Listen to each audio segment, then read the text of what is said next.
Я не пам'ятаю, коли точно. А у них там багато бізнесів.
Those with whom I haven't met yet. So my name is Christina Milianchuk, and I am a Vice Rector for Academic Affairs and International Collaboration of Ivana Franka National University of Lviv. It's our great pleasure and an honor to welcome Professor Sandra Kiefer from the University of Oxford at the Ivana Franka National University of Lviv. So thank you very much for coming here. During these dark times of war brought to our land by a Russian aggressor, we really cherish, we really appreciate the support and the solidarity from all the civilized world. So this visit here today is a great sign of such support, and we do appreciate your visit here. Academic exchange has always been of high priority at the Ivana Franka National University in Lviv, both from the point of view of research and education. And we firmly believe that shared knowledge, shared experience, and shared value form this synergy which moves world forward. And over the past few years, unfortunately, we have faced significant restrictions on various kinds of mobility. First, the COVID-19 world pandemic restricted us to stay at home, but it pushed us to improve our skills in online communication, in online learning as well. These tools later became a very important tool to be heard through the whole world when the full-scale invasion started. But still we all recognize that personal, face-to-face communication is much more meaningful and much more efficient. So that is why we truly appreciate the initiative of the Fund of the President of Ukraine for Education, Science and Sports, the UK-UA Visiting Professors Program. From the moment the program was announced, our university immediately joined this initiative, and we were delighted to establish the contact with Professor Sandra Kiefer. And we look forward to expanding our collaboration and sincerely hope that the program will be a true success both for Ukrainian and United Kingdom institutions. And now I would like to invite Ms. Olga Budnek, Advisor Commissioner of the President of Ukraine to the Fund of the President of Ukraine for Education, Science and Sport for welcome message. Thank you. much, and we are happy to welcome you here. Dear colleagues, I don't know, maybe it will be, I hope that all of you know English, and I think it's a great pleasure to know that Ukrainian students also can have this opportunity to see the professor from the Oxford University, because the program of the invitation of the international professors to come to Ukraine supported by the Presidential Fund for Support the Education, Science and Sports. And what is important for us, we want to make the Ukrainian education competitive and attractive for the Ukrainian students and also for the international students.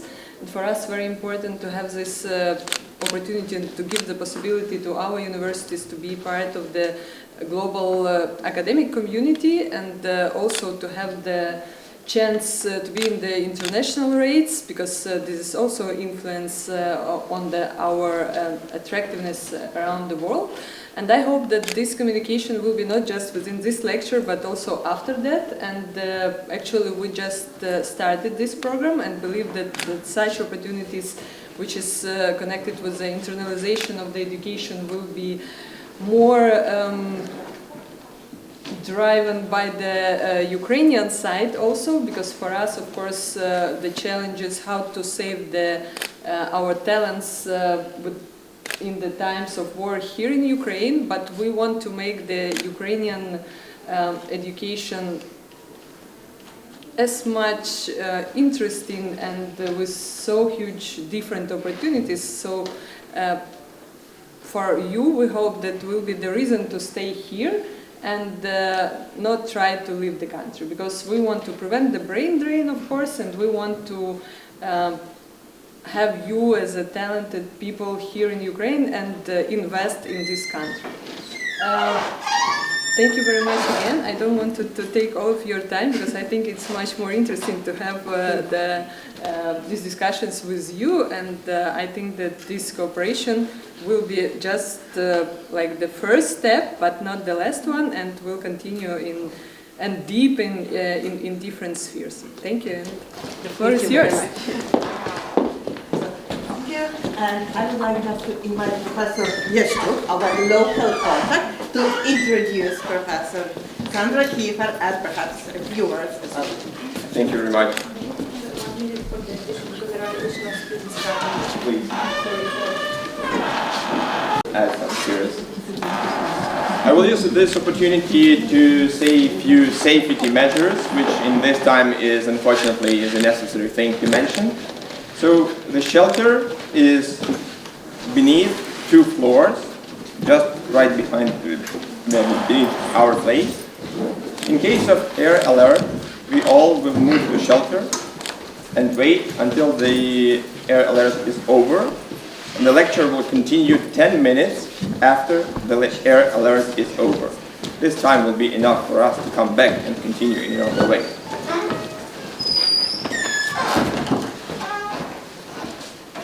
Now, when we have additional listeners, it is my pleasure to introduce to you Professor Sandra Kiefer. She is Associate Professor of University of Oxford, Department of Computer Science. She is David Pratt Fellow of Exeter College of Oxford, and the only fellow in computer science in the college, in fact. And the first. And the first.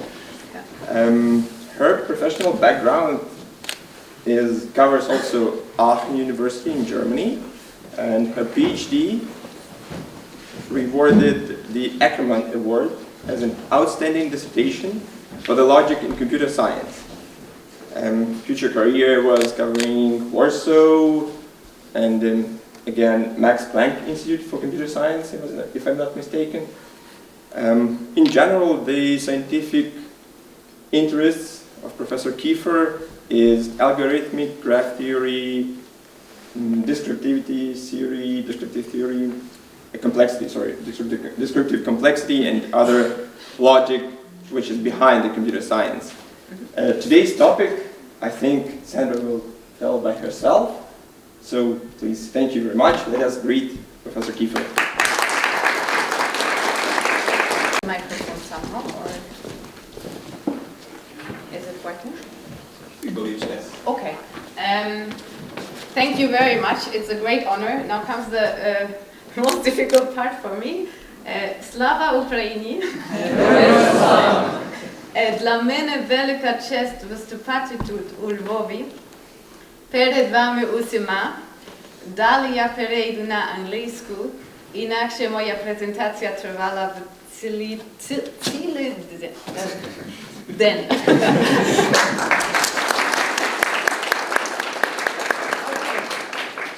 Now comes the easy part. Yes, I want to speak about graph decomposition and reconstruction. These are kind of super themes of my research.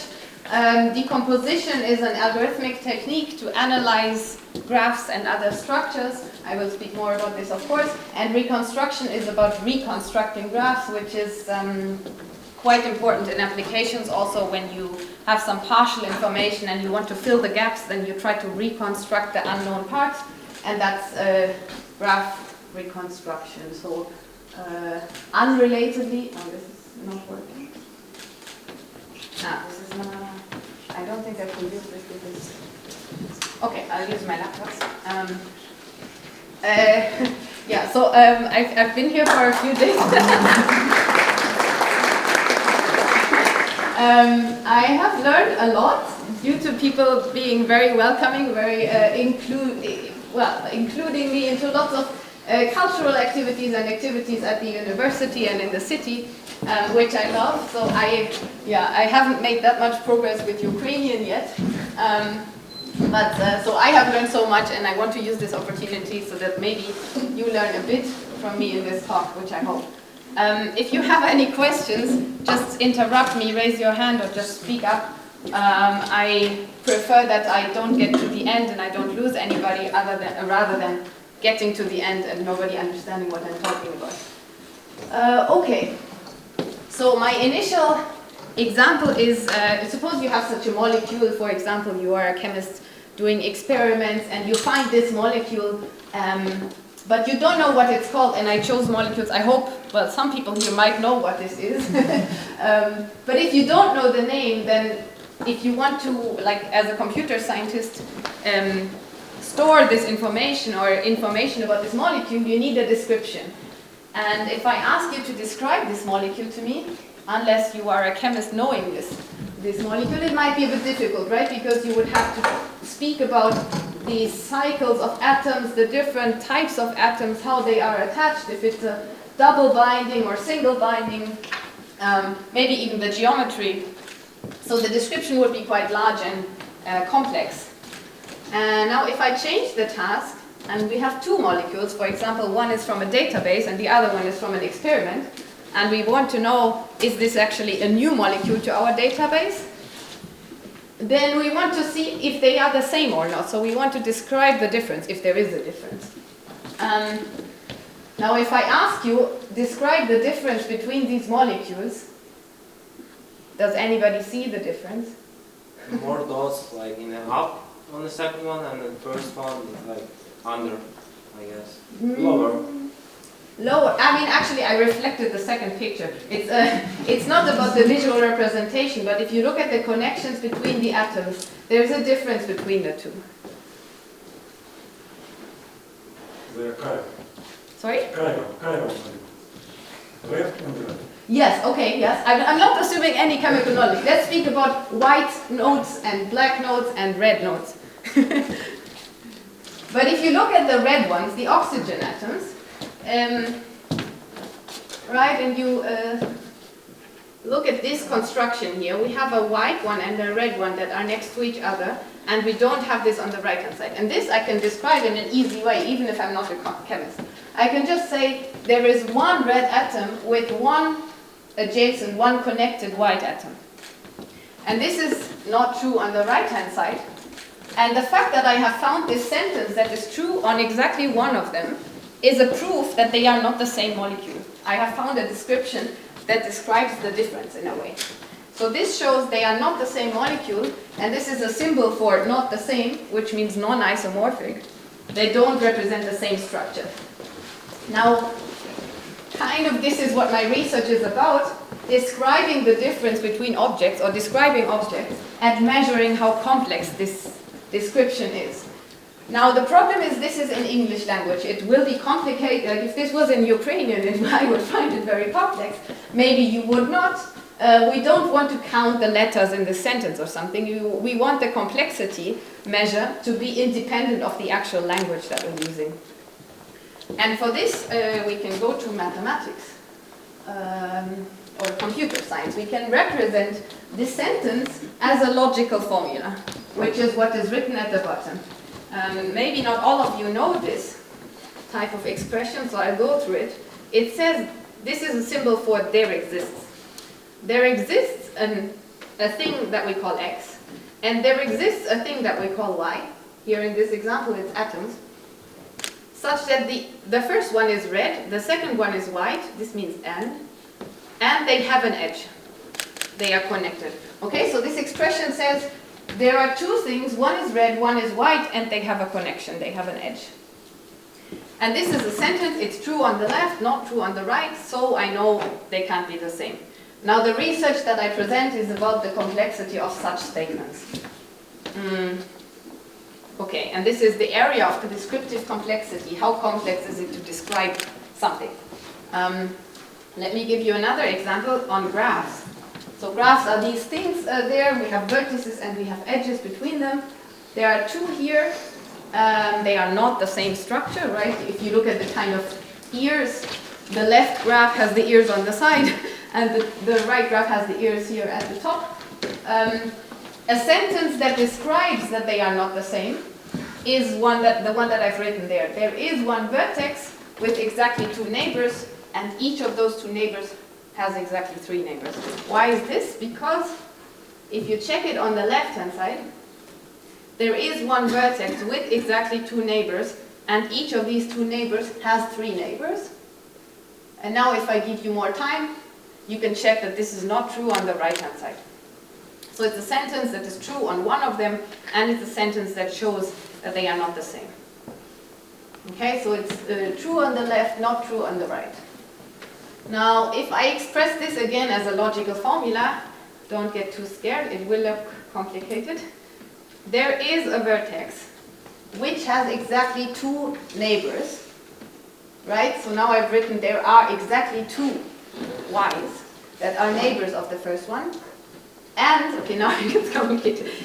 For every vertex that is a neighbor of the first one, it holds that that vertex has exactly three neighbors. You don't need to understand the full formula, but if you step back and look at the formula, is it difficult or is it not difficult? Well, how can we measure this complexity? For example, we can look at the variables. How many variables are we using? We are actually only using variables x and y, right? There's only x and y in the whole thing, even though we are speaking about many more vertices than just two vertices. Right? I was actually speaking about all the vertices on the left-hand side with just talking about an x and a y. So this number of variables is one measure. And the fact that I can speak, why can I speak about more vertices than just two, even if I have only two variables in this expression?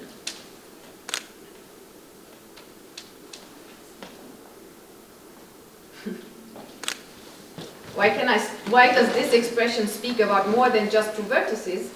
Well, because I'm allowing myself to speak about multiple vertices at the same time with just one variable. Right here I'm saying there are exactly three vertices with a certain property. So I have this way to make a compact formula by counting, by saying I have so many vertices with a certain property. So we have actually two things here that make the formula complex. One is the number of variables. The more variables, the more complicated the expression.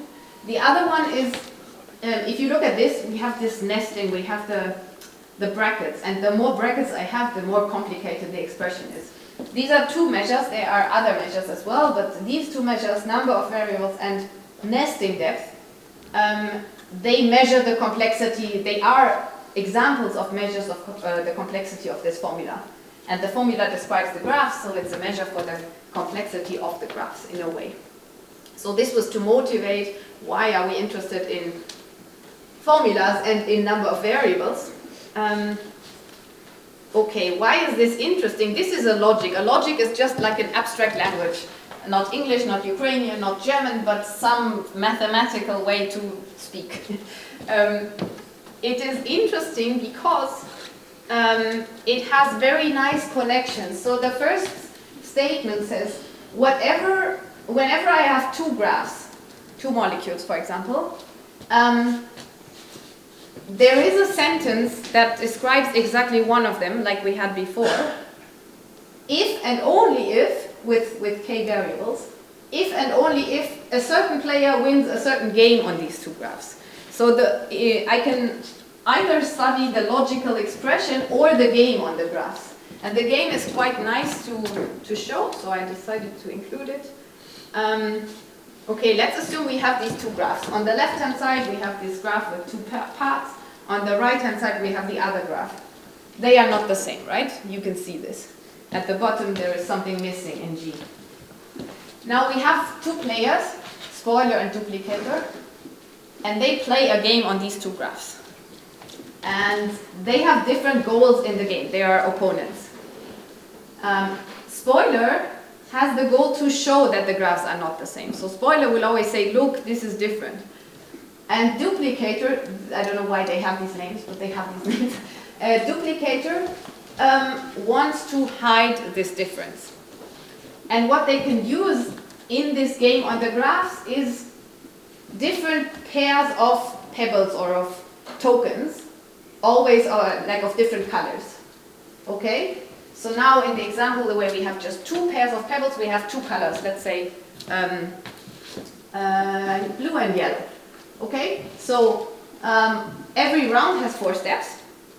Spoiler starts. Spoiler is the person who wants to show that the objects are not the same. Okay, the first step that spoiler needs to do is this. Spoiler decides on a color. Here, spoiler picked blue. And selects a vertex set in one of the two graphs. Spoiler can decide in which graph. Okay, the idea is spoiler spoiler thinks the vertices I am selecting, they have a certain property, and I want to show that this is not the case in the other graph. So here spoiler can pick that vertex because there is nothing like that in the other graph. Okay, but duplicator says, oh no, the graphs are the same. I can answer everything that you tell me. So spoiler says, well, there is this vertex with a certain property. Tell me which vertex in your graph has that property. And spoiler is not speaking about the property. He just says, these vertices have a certain property. Give me the vertices in the other graph that have this property because you say they are the same graph. Okay, if they were the same graph, then it would be easy. Okay, what duplicator has to do, take the second pebble of the same color and select a set in the other graph that has the same size. Okay, spoiler says, this is my set with a certain property. Tell me which vertices in the other graph have this property. And duplicator has to pick a set of the same size. So for example, that vertex that I've marked there. And now spoiler says, well, you are cheating. In your set, there is a vertex that doesn't have my property, this one. And he places the pebble. And then duplicator has to say, well, no, I didn't cheat. Look, this vertex in your set corresponds to the one that you have pointed out. Okay, this is maybe a bit complex, but the idea is we are speaking about how many vertices have a certain property. So many vertices in the first graph, if they are the same, I must have the same in the other graph. And spoiler always challenges and duplicator tries to respond in a way that is consistent with the rules. This was one round. Now there is a question we have to answer now. We look at the vertices with the pebbles. So just one vertex in the left graph, one vertex in the right graph. And we have to ask, are the graphs on which I have the pebbles, so just these subgraphs, so only this one and this one, are they isomorphic? Are they the same? For now, yes. For now, yes, right? Because it's just one vertex. Okay, so this was one round, nothing happens, they can still be the same graphs. But now we play a second round, because we have just at least two colors. So now we have color yellow, and spoiler even though right now he hasn't managed to show that the graphs are not the same, spoiler will insist and say, okay, so far the blue ones look the same, but I will show you they are not the same. How will he show it? Where he will say, look at these vertices. Why does he pick these vertices? Maybe they are the neighbors of the blue one. Yeah, the neighbors of the blue one, right? Because we don't have that in the graph G. So spoiler will say, the blue ones, they could be the same, but they're actually not, because look at these yellow vertices. And then duplicator has to say, well, I have the same amount of yellow vertices in the other graph. He picks some vertices. She picks some vertices. And now spoiler places a pebble on one vertex that duplicator suggested. Which vertex will spoiler pick? I won't do the whole talk this interactively, but I don't want to lose people. So which vertex will spoiler pick? What was the connected? Which connected to the existing one? Okay, but then spoiler will pick the connected one, and and duplicator will pick a connected one as well, right? Spoiler wants to make duplicator lose. So spoiler will do the opposite. He will pick a vertex that is not connected to blue. Okay, this one. Because now a duplicator has to select a vertex in the other set, and any of these vertices is connected to the blue one. Okay, now we answer the same question again. Are the subgraphs isomorphic? No, they are not, because on the left-hand side, blue and yellow are not connected, and on the right-hand side, they are connected. And this means spoiler has won the game. Why is this the same as the logical formula in a way? Because the logical formula says there are this many vertices with the property that there are so many vertices, and this corresponds to placing and selecting these sets. If the graphs were the same, if H was just a copy of G, then duplicator would not run into this problem, right? If duplicator plays in a clever way, because duplicator would just always follow the isomorphism. Okay, any questions about this? This is one characterization of the logic. Okay.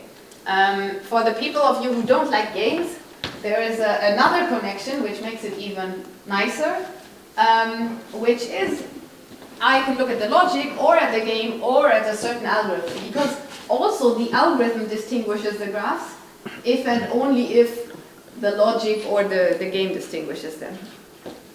And what you also see here, I didn't comment on this in detail, but the number of variables here, C is for counting because I can count.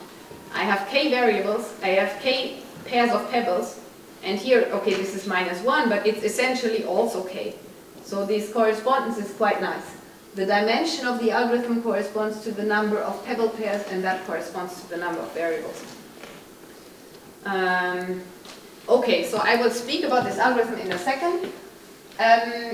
This algorithm, it is very famous because it is very natural, it has all these connections, and it is applied in a very, very famous computational problem, which is called the graph isomorphism problem. It's what I spoke about, but I spoke about it in the context of chemistry. Now we are just talking about graphs, not about atoms anymore. So I have vertices and connections between the vertices.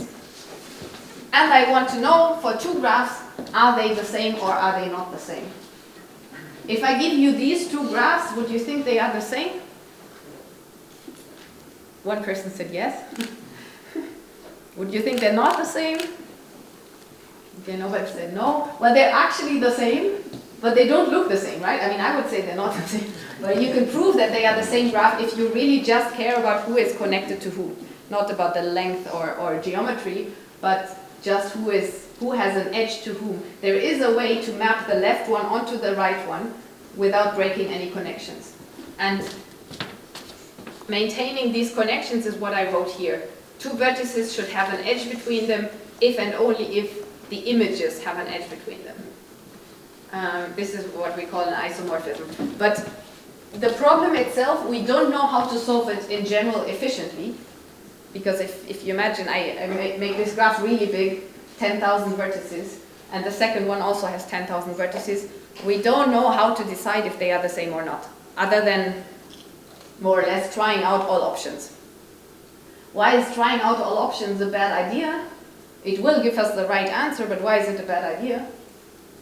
Maybe some computer scientists know. Complexity. Sorry? Complexity? Complexity, yeah, there are too many options, right? I would have to try every possible mapping. There are too many mappings. I don't have so much time if the thing is big. Okay, what we know is that, and that was actually a really big breakthrough, this was around the start of my PhD actually. It was very exciting because I was at the seminar where Babai presented the proof. The best known algorithm runs in quasi-polynomial time. Quasi-polynomial is a complicated expression. It's not yet polynomial time. And polynomial time is what computer scientists want. They want an efficient algorithm. This is not yet efficient. It's better than knowing nothing, but it's not yet efficient. But this algorithm, and actually also lots of theoretical approaches and other practical approaches, they use something called color refinement, which I'm going to speak about, and this WL algorithm that I mentioned on the previous slide. So someone said the problem is that I cannot do every possible mapping, not because this is a wrong approach, but because the complexity is a problem. Why is the complexity a problem? There are too many mappings. So the idea is I would like to reduce the number of mappings I have to try out. And now we're going to see how we can sometimes reduce it. We cannot always reduce it to a good sample, because then we would have shown that it's solvable in polynomial time. Anyway. Okay, how does color refinement work? Well, it computes colors. And the rough idea is we want to learn the roles of the vertices in the graph. If you think of the molecules, we want to understand how is this vertex embedded in the whole structure. Here I have two examples. Again, two graphs. Are they the same? No, they're not the same. Okay. And now I want to develop a procedure that shows me this. Probably the people who said no, they just saw it. But a computer doesn't intuitively see something. We need to compute it. How do we compute that these graphs are not the same? We want to compute some colors. And the idea is we want to assign different colors to two vertices. If, this is if and only if, there is no mapping from the first to the second vertex that can be extended to an isomorphism. So basically it means when they play different roles in the graphs, I want them to have different colors. Okay, now if we look at the graphs, there are some vertices that have a special, or some of the vertices play a different role than other vertices. For example, what I called an ear in my previous examples, some vertex that has just one neighbor. How many ears do we have on the left side? 4, right? And we have 4 on the right side. If the numbers were different, we would know that they are not the same. Now the numbers are the same, but I can start by coloring the ears in a special color. Just say, okay, the number of ears must be the same. Okay. This does not show me any difference, right? I have 4 blue ones on the left, 4 blue ones on the right, 3 black ones, because I haven't used any information on those. But what type of information can I use on the black ones, actually? The number of ears it has? Aha, yeah, great. Yes, because I have spoken about these ears, but I haven't spoken about who is attached to an ear. So here, this vertex has 2 ears, and this one as well, but these ones have only 1 ear. So I can say, if they are the same, ears must be mapped to ears, neighbors of ears must be mapped to neighbors of ears, and so on. So I can color vertices by the number of ears that they have. So black means no ear, yellow means 2 ears, and red means 1 ear. And now I have done this in the 2 graphs. It was a very simple thing. I just looked at vertices and their neighbors. And I see different colors. What does it mean that I see different colors? It means the graphs are not the same. So this is the idea. And even if I stopped here, now using this information that ears must be mapped to ears, I have reduced the number of mappings I would have to try out. So this is the idea. Reduce it so that either at some point you see different colors, or you see the same colors, but you know colors must be mapped to the same color, so you have less mappings to try out. But as soon as you see different colors, you know they're not isomorphic. Okay. Now there is, we don't have so much time to talk about this in a lot of detail, but these colors that we're computing, because I'm looking at a vertex and who it is connected to, this is the same as what I expressed in the logic, and it's the same as what I do in the game. Yeah, so there's a lot of intuition behind this that is quite nice to exploit, because you can switch between logic, games, algorithm, and so on, whatever you like, and combine the techniques to prove statements. Okay, the algorithm formally looks like this. It's color refined, or also called one-dimensional Weisfeiler-Lehmann. This is why there is this WL. Okay, you don't have to read this text. Let's look at an example. So I have one graph. I can apply it to two graphs or one graph. I have one graph, for example, this very simple chain of vertices. And I apply the idea from the previous slide. I say, okay, there are some ears. Let's color the ears. Okay, and now the idea is I proceed further. I have these ears, and now in the next round, so I have these iterations, in the next round I know the ears were special, so the neighbors of the ears are also special.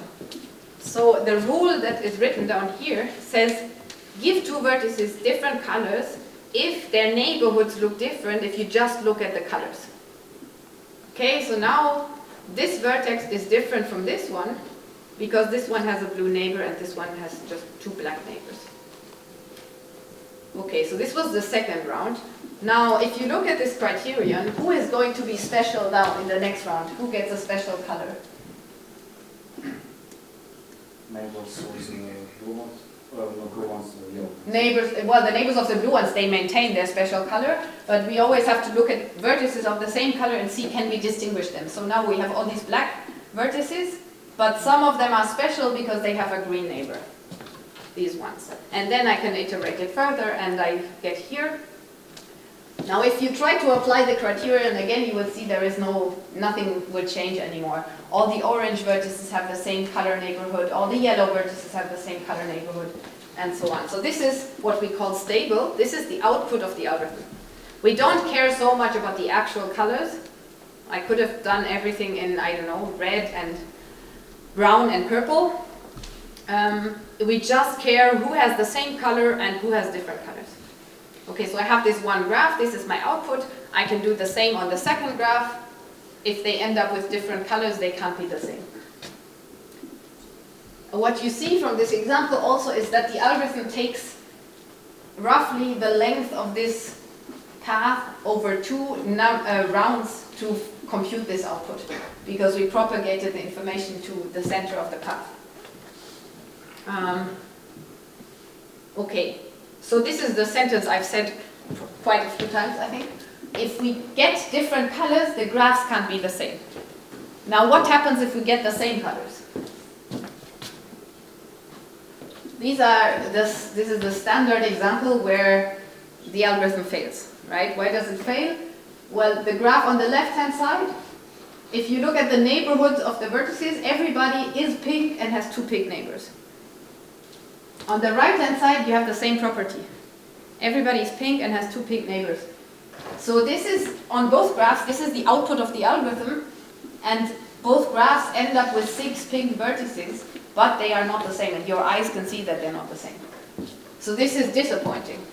But it is expectable, because otherwise graph isomorphism would be easy. What can you do in such a case? Well, you can go to higher dimensions of the algorithm. Okay, I skipped this. There is a higher dimension that colors not just vertices, but pairs and triples of vertices. But also the two-dimensional version, for example, fails to distinguish all pairs of graphs. Okay, so with what I have presented, I hope I motivated 2 questions. The first question is, how long does it take to compute my output? How many rounds do I take to compute the final colors? And the second question is, what can I actually do with this procedure? Like, who can I distinguish and who can't I distinguish? Let's talk about the first question is what I call the complexity. It has to do with parallel complexity of this algorithm, but I won't go into detail because I think not everybody is from computer science here. In terms of the logic, it is the same as the quantifier depth. The second one is what I call the expressive power of the algorithm or of the logic. So I wrote CR here for color refinement. Okay, so we have seen the connection to the games and to the logic and to the, well, games, logic, algorithms. There are more connections. These are some examples. So, practical graph isomorphism. So this is a lot of theory, and we will continue with theory, but people implement this kind of stuff. There is also a very nice connection to linear programming. If you know what linear programming is, you have usually a quite big matrix, and the matrix represents some system of equations. You want to solve this to find an optimal solution for the program. And the problem is that the matrix can be very big, and there is a way to use what I showed you to compute like a factor matrix, a smaller matrix, and then you can compute the solution faster, and there's a way to translate this solution for the smaller system to a solution for the bigger system that is based on the color refinement procedure. It has a very tight correspondence to graph neural networks and to machine learning in general. If there are people here that will attend tomorrow's lecture, I will speak more about this tomorrow. To logic, I have spoken about this, and then to other areas of mathematics and computer science. So there's a lot of nice areas you can study with this procedure, and then you can switch between the areas, combine the tools, get results for free in all the areas.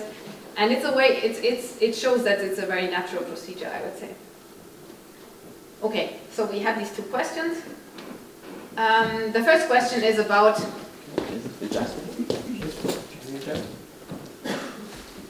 I don't have the thing done. Somebody might have the adapter, but yeah. But what is wrong? No. Let's continue. Okay. Okay, so the first question was about how many times do I need to recompute my colors. This is an overview of what was known before we started working on this. The upper bound is how, like I need at most this number of rounds to terminate when my vertex has, my graph has n vertices, and that's a very trivial bound. I'm not explaining it, but it's not something very deep. The lower bounds were quite interesting. So this means there are graphs on which I need to execute this many rounds. Don't worry if you don't know this notation, it's for computer scientists, to distinguish them. We showed that the upper bound for the two-dimensional one is not tight, but we will focus on the one-dimensional one now. Interestingly, the upper bound, the trivial upper bound, for the one-dimensional graph, one-dimensional algorithm for color refinement, is tight. So there are examples that really take as long as is theoretically possible to terminate. And these are some example graphs that have this property. You won't see it from the picture, but if I started to execute the algorithm I presented, the one with the path, on this type of graph, on one of them, it would take me, so how many vertices do I have on the left? I have 1, 2, 3, 4, 5, 6, 7, 10 vertices. It would take me 9 rounds to stop. And it's not possible to take longer. So the 9 is the worst case. And we have found graphs that really take this, let's say, terrible number of rounds. This was the master's thesis. And interestingly, I mean, we call them long refinement graphs, the ones that take so long. Now the question is, okay, we found a few graphs. Why are there these graphs and these 3 graphs? What about other, like, can you generalize this somehow? Like mathematicians want to generalize findings. We have found these graphs. Is there a way to see what they have in common structurally? We did not find this. But, so we found some graphs via a computational program, but we did not understand them. In a sense, we did not see how we can generalize this construction. Okay, then we said, now the problem is this is computationally too expensive. We cannot go to very large vertex numbers, so we don't get a big database, and that's why we don't understand them. So we said, okay, what can we do to go to larger graphs? Well, we can restrict some more parameters, for example, the number of neighbors that vertices can have. And this allowed us to go to up to size 64. Then we got lots of such graphs. And we tried to understand them from a theoretical point of view. What do they have in common? Is there a way to generalize them? And this was quite a nice project because we found a way to represent these graphs that we got from the program in a compact way. And I'm going to speak about this on the next slide. And then this compact way allowed us to really understand the structure and to generalize this to infinity. Okay. Yes, so long refinement graph is a graph which takes as many iterations as possible of this algorithm to terminate.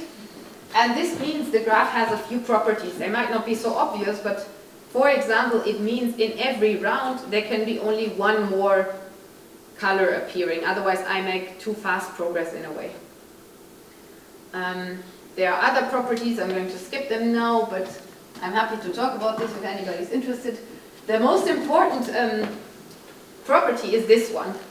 A long refinement graph, so such a worst case graph, has exactly two different vertex degrees. So there are two different numbers that describe how many neighbors a vertex has.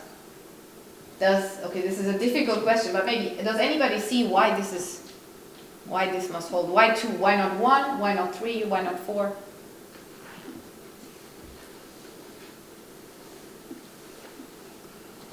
So if you think of the example I presented a few slides back, I had this graph, right? And I had the second graph that looked like this. Here, every vertex has the same number of neighbors, 2 and 2. So there's only one number that describes how many neighbors a vertex has. Why can this not be a long refinement graph? Because it will terminate on the first step. Yes, perfect. Right. Yeah, because why? Because I look at every vertex and I see how many neighbors do you have, and everybody is the same, right? Everybody has 2 neighbors. So as long as every vertex has the same number of neighbors, nothing happens. The algorithm stops immediately. So 1 is not possible, 1 number of neighbors. Why not 3? Let's see if I can draw this. Yeah, this is 3, right? I have one vertex that has 1 neighbor, one or more vertices that have 2 neighbors, and some vertices that have 3 neighbors. Why do I know that this cannot be long refinement graph? What would happen after the first round? After the first round, I would get colors.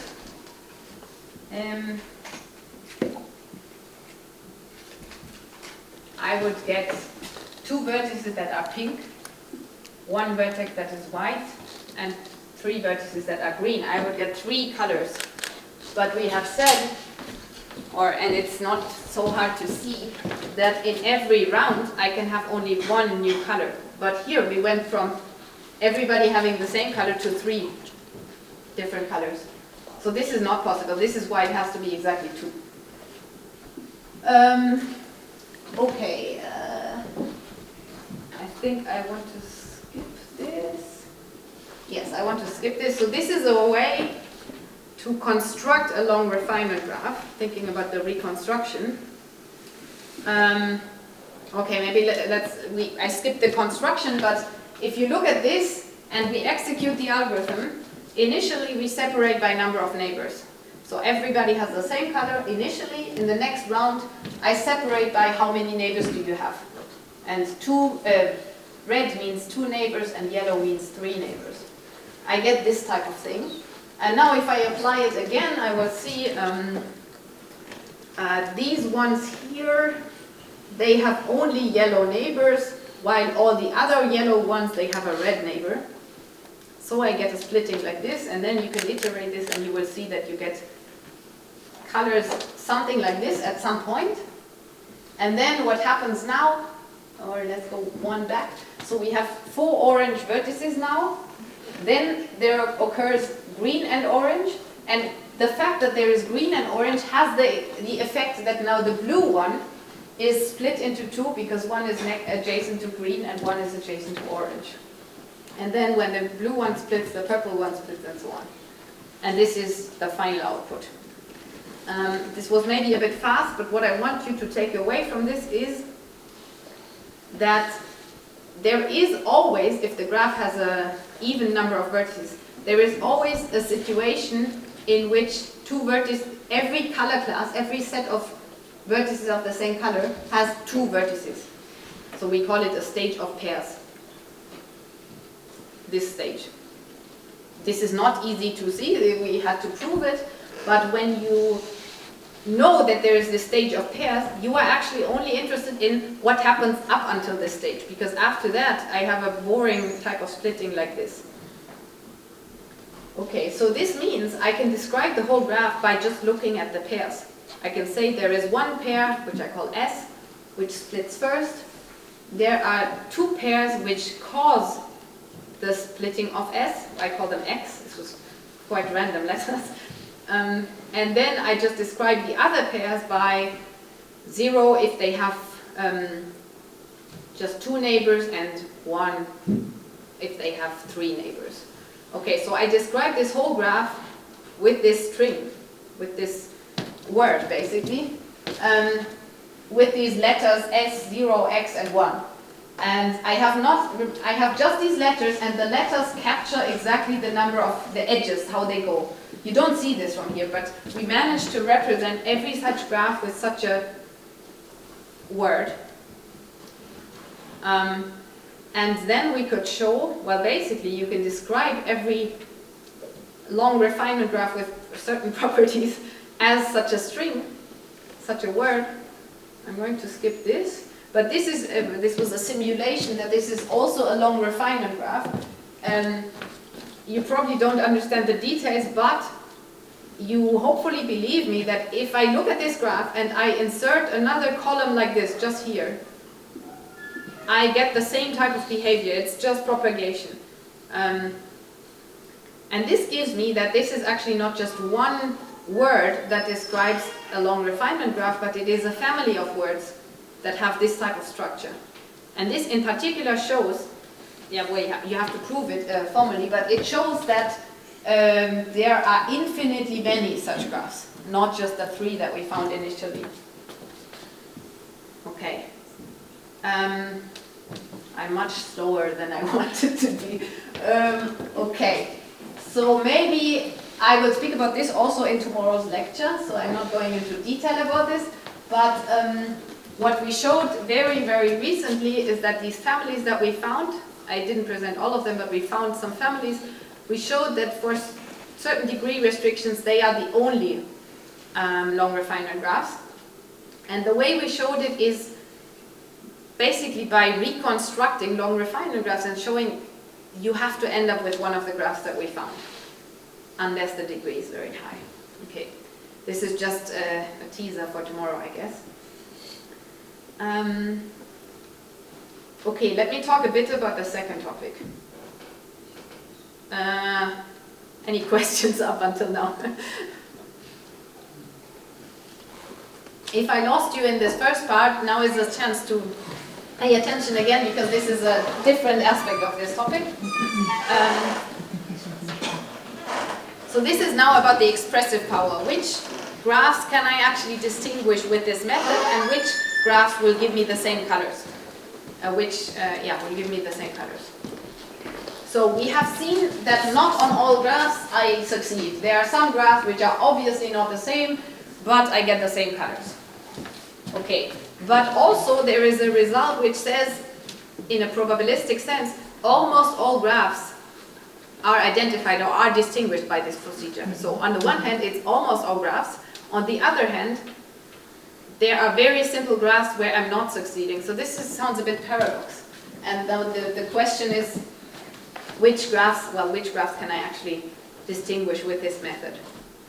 And our result here, that is nice because it's short, says you can identify a graph with this method, meaning there is no second graph that is different but has the same colors, if and only if the flip of the graph is a bouquet forest.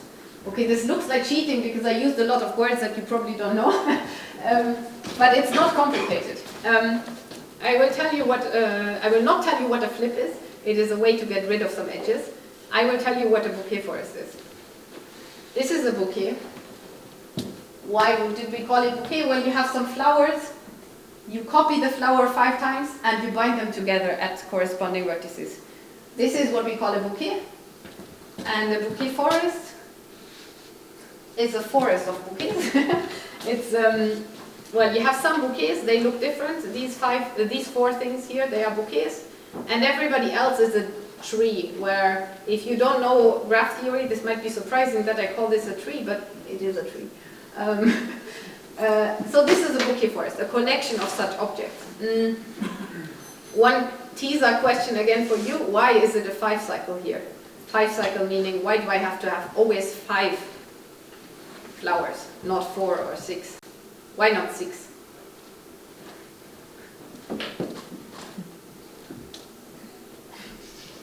It is on the board.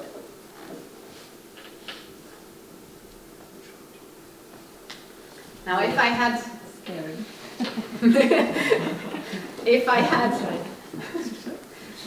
had 6 of these, what happens if I bind them together? I get a bouquet, or kind of bouquet with 6 flowers. But what can I do? I can form 2 smaller bouquets with 3 flowers each. And the algorithm would not be able to see this because of this. Okay, so 6, 7, 8, this is not possible because I can break the cycles. And 4 is not possible because of the flipping. Let's forget about the 4. But that's why we have 5 and not 6 and not 7. This is nice because it's easy to check if your graph is a bouquet forest, if the flip of your graph is a bouquet forest. So we know it is easy to check if the graph is distinguished from every other graph. Okay, now this was about color refinement, about the one-dimensional algorithm. As I said, there are higher dimensions. So when you fail, you can go to higher dimensions and then they become more powerful. So you can ask the same question as for color refinement, the one-dimensional version, for the higher dimensions. What can I do with the two-dimensional one? What can I do with the three-dimensional one? And so on.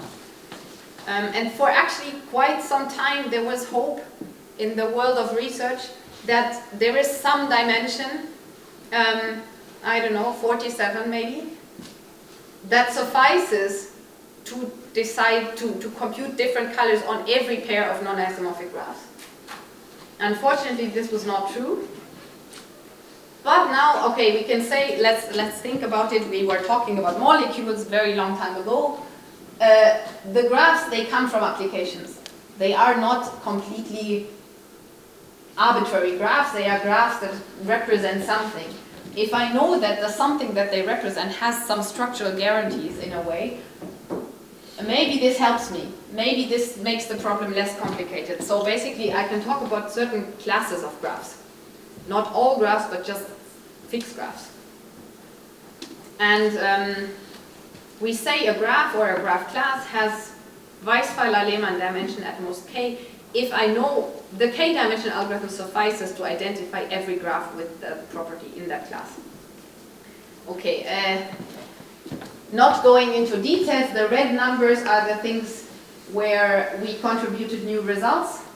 As you see from this table, the lower and the upper bound usually don't match except in these two cases, and often the bounds are quite weak. So here this just says smaller than infinity. And this just says, in a way, it is at least G, but okay, this is hard to understand if you don't know these graph classes. Anyway, what you take away from this is often the bounds are far apart.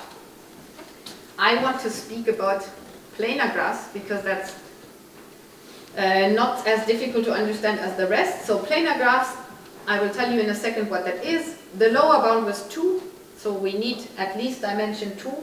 Why not dimension 1? Because these are planar graphs and dimension 1 doesn't suffice. And the upper bound was 14. And we showed that the upper bound is 3. So now we know it's 2 or 3. And we think it's 2, and we think we have a proof, but the proof is not yet in any paper. But yeah, we think it's 2. Okay, and then there were some improvements on the other classes. What is a planar graph? A graph is planar if you can draw it like on the right-hand side, if you can draw it without any crossings of the edges. Planar graphs are interesting, firstly because they appear in practice. For example, the molecules are planar. And also because they have very nice properties with respect to algorithms that you can apply, or structural properties. Well, what we showed is the dimension that you need for them is at most 3.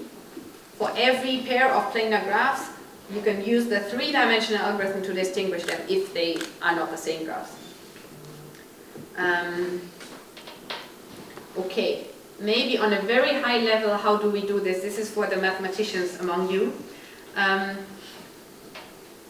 Every graph can be decomposed in such a way, meaning there are vertices in the graph, which we call cut vertices, that split the graph apart. So everything is connected to kind of one side or another side, but if I take that vertex out, the graph falls apart.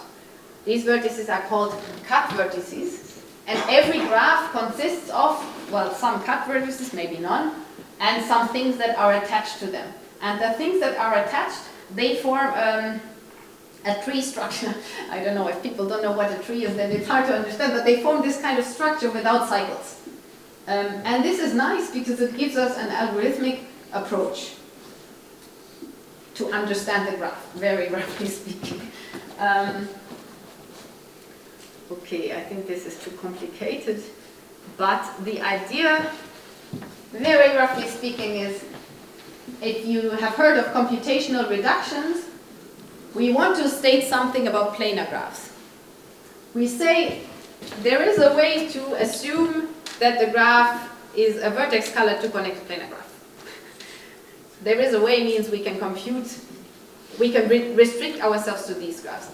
Then there is a way to assume that the graph is 3 connected and planar. So basically, to solve the general case, we can just focus on 3 connected planar graphs. Okay, I haven't explained this at all, but what you have to show is that you can use the low dimensions of the algorithm to deal with, to compute these decompositions that are needed for the reductions. Anyway, so what we ended up with, instead of studying planar graphs, we study 3 connected planar graphs. Why are 3 connected planar graphs nice?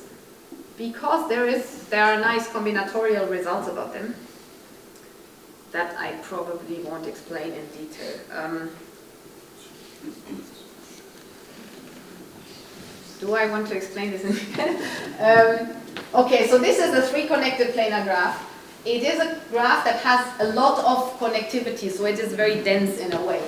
And this is nice because there is a result that says if I fix the positions of 3 vertices, and then I pull on the edges like they are springs, then if I do this in every step, depending on how long the spring is, the stronger my force is, this will converge to such a thing. And okay, this looks nice, but it doesn't just look nice, it is very helpful for us because we can show that fixing these vertices has a correspondence in the algorithm, and the fact that I end up with this thing in the algorithm, it means I will end up with everybody having its own color. I'm not saying you see this from this, but that's the rough use that we make of this theorem. Why is it good for us if everybody has its own color? Because if you have a graph where everybody has its own color, this is always identified. Might not be obvious, but that's true. So as soon as we have everybody of their own color, we know the graph is identified. Now we just have to see, for all of this stuff, which dimension do we need of the algorithm? And in the original paper, we first needed the 4-dimensional one, but we got it down to a 3. Okay, sorry, this is not very detailed, but anybody who wants to hear about this before I leave on Monday, I'm very happy to speak more about this. Okay, so this is the result that we get from it. At most 3 suffices, because it's the maximum of 2, 2, 3. It also gives us, because I presented this corresponds to the logic, that you can define every planar graph. You can express the whole graph just using 4 variables, because it was 3 plus 1, which I think is quite surprising statement. Okay, let me skip this. It's applications. This was just to show you it's complicated. My conclusion of this part should be, these decompositions, they help us to get algorithmic approaches and to understand parts of the graphs and to perform reductions and so on. They can also be used to bound the number of iterations. I haven't connected these two parts, but actually decompositions are not just helpful to bound the dimension, but also to bound how long I take to compute, to recompute my colors. And these are two examples of results we got. Okay, this is a visual summary of what I have presented or teased about. So I presented this, and I presented this bouquet forest. I briefly mentioned that we showed that the two-dimensional algorithm does not need the worst case upper bound, and this is actually via some game. I have spoken about this, and this is a generalization of this, and the other pictures I think I didn't really speak about them in detail, but yeah, this is about decompositions actually, and this is applications of other nice decompositions. Let me skip this part. Okay, maybe one more sentence.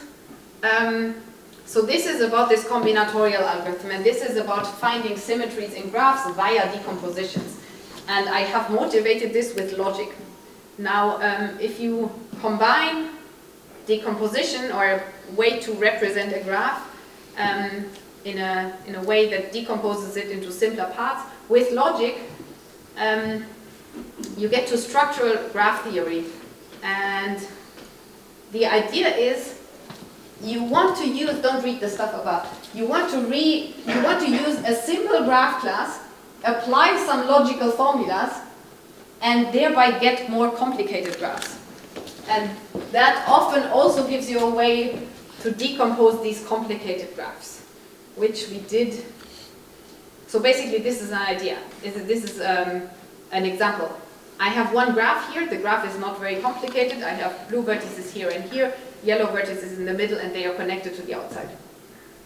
How do I make a complex graph out of it? I can apply formulas. I can say, let's just keep the blue vertices. So a new vertex exists if it was blue before. So I drop the yellow ones. And an edge between two vertices exists if the vertices had distance 3 in the original graph. And that gives you this graph. That gives you this graph. It's a more complicated graph, but the fact that this results from the simpler graph via the logical formulas often gives you a way to handle the more complex ones. And we did this by finding decompositions of complicated graph classes. Okay, I think I want to wrap it up here. Yeah, so this is what I have presented. This is one aspect of my research. I will speak tomorrow about in the lecture tomorrow about the connection to graph neural networks and machine learning and what you can actually learn and you can't learn. And yeah, there are other areas that I'm happy to speak about that I didn't address here, but anything related to graphs, logics, or algorithms is exciting for me. And I'm happy to learn about your research as well in the next days. Thank you. Happy to take questions.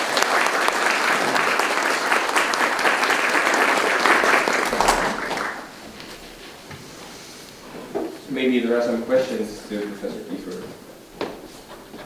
First of all, thank you for the great lecture. I would like to ask, in one of the slides in the beginning of your presentations, you showed that you can distinguish two graphs with just two variables, x and y. But there was like nested, y was nested in x and x was nested in y. Is it allowed to reuse x? Very, very good question. You have to reuse it, otherwise you can only speak about a vertex and a neighbor. The thing is, let me go back to that slide. It's a very good question. Thank you for asking this.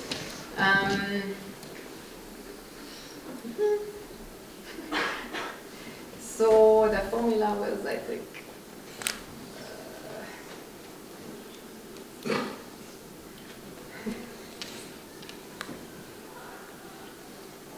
here. Yes. So, yes, I didn't speak about this in detail, but the fact that I asked why do we use only two variables to speak about more vertices, It's because we can count. I can speak about 3 vertices at the same time just using one variable, but also I can speak about this vertex has this neighbor, which has this neighbor, which has this neighbor. I can speak about vertices at big distances with just 2 variables because I'm just reusing.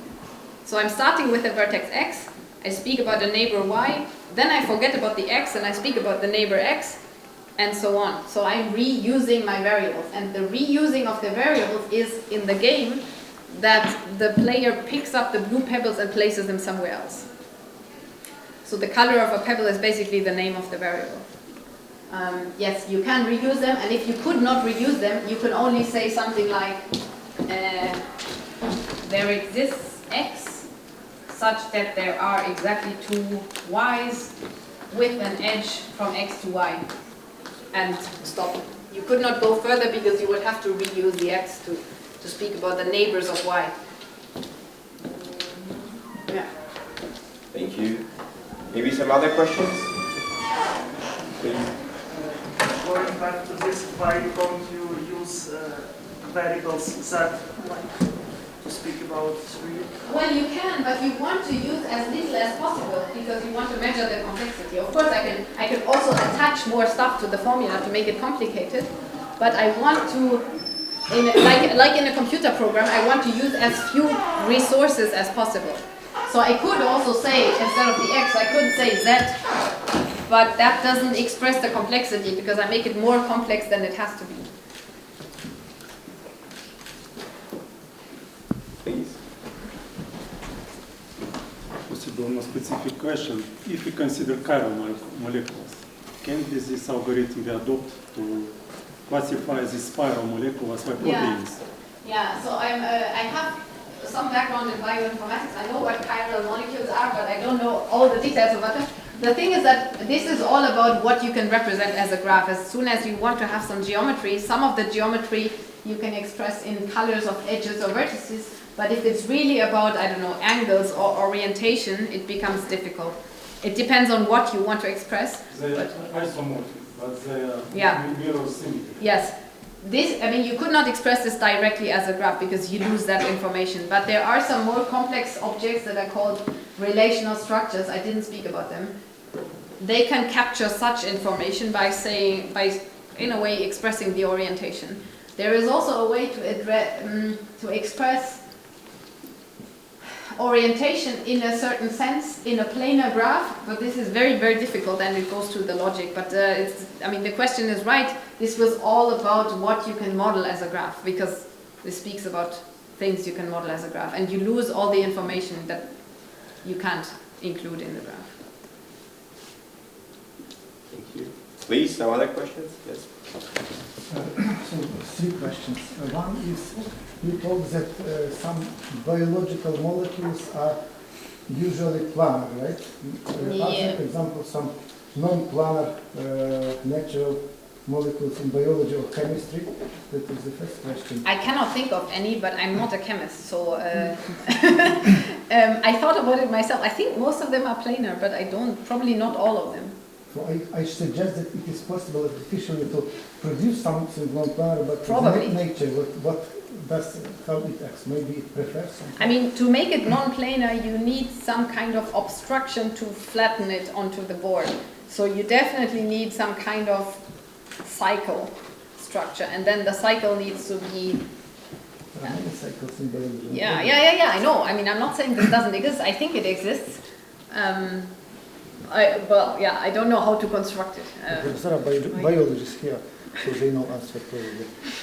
So the other question is those methods are related to this naughty. Yes. So it uses exactly this algorithm that it. Naughty is one implementation of this algorithm. It's this algorithm. I mean, what I presented is an abstract procedure. You can implement this in various ways, and there are some clever ideas you can use to make it efficient. I think here, I skipped this a bit, but on this slide,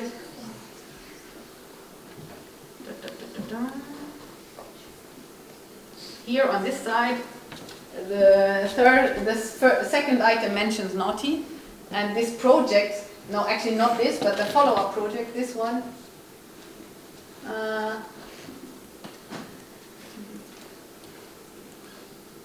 this project where we got this result.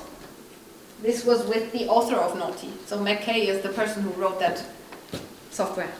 Mm-hmm.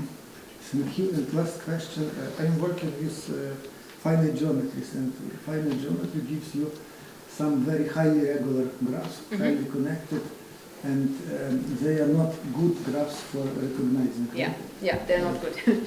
So what is the best possible results about recognizing of the graphs here? That are symmetric. Yeah. It depends on what you understand by symmetry. The goal with this procedure is to detect what is called the orbits of the automorphism group. So basically, who plays the same role.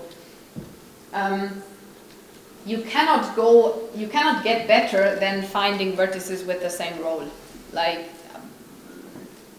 sorry, what was your question? I need questions that you have graphs that have origins from finite geometry, yes. For example. And they are symmetric, graphs of incidence in fine planes, for yeah. example, projective planes. So it is some class of graphs, and you showed us some table, right, with many different classes. So this class of graphs that have origin in geometry, where it sits in this table. So the table that I showed is about graphs that are parameterized by a complexity parameter. Well, basically all of them except for the first two. They all have a complexity parameter here, which is the tree width of the graph, which describes how similar the graph is to a tree. There are some other parameters like vertex cover number, Euler genus. Planar graphs have Euler genus 0, so there's also this parameter here, hidden a bit. If you want to include, this is about parameterized complexity. You want to express the complexity in terms or as a function of that parameter. So for your class, you would need some kind of parameter that describes the degree of symmetry or something like that. There are results, I haven't included it here, which speak about